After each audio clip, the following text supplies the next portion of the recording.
Guys, आज मैं आप लोगों के लिए सीबीएसई क्लास 10 स्पर्श का हिंदी बड़े भाई साहब का सारांश लेकर आई हूँ।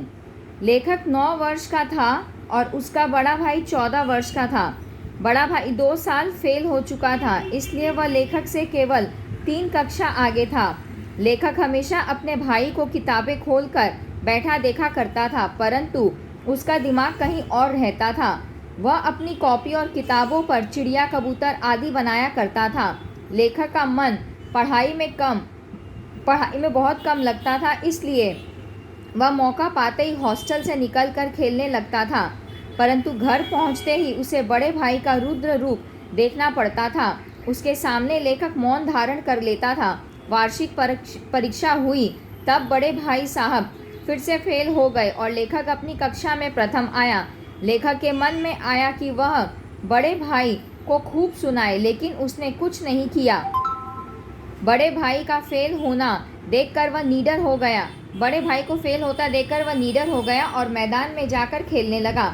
भाई साहब बोले कि मैं देख रहा हूँ कि कक्षा में प्रथम आने पर तुम्हें घमंड हो गया है। मेरे फेल होने पर न जाओ, मेरी कक्षा में पहुँचोगे तो पता चलेगा। अगले साल बड़ा भाई फिर से फेल हो गया, जबकि लेखक दर्जे में प्रथम आया। इस साल बड़े भाई ने खूब मेहनत की, फिर भी वह फेल हो गया था। यह देखकर लेखक को बड़े भाई साहब पर दया आने लगी।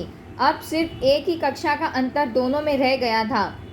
भाई बोला, मैं तुमसे 5 साल बड़ा हूँ, तुम मेरे तजुर्बे की बराबरी नहीं कर सकते। तुम्हें चाहे कितनी पढ़ाई क्यों न कर ली हो, समझ किताबें पढ़ने से नहीं आती हैं। हमारे दादी और अम्मा कोई अधिक पढ़ी लिखी नहीं थी, फिर भी हमें पढ़े लिखे को समझाने का हक उनका है।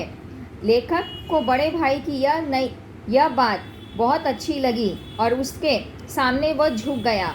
उसे सचमुच अनुभव हुआ और वह बोला, आपके कहने का पूरा अधिकार है बड़े भाई साहब। यह सुनते ही बड़े भाई साहब और लेखक गले लग गए और दोनों हॉस्टल की ओर चल पड़े।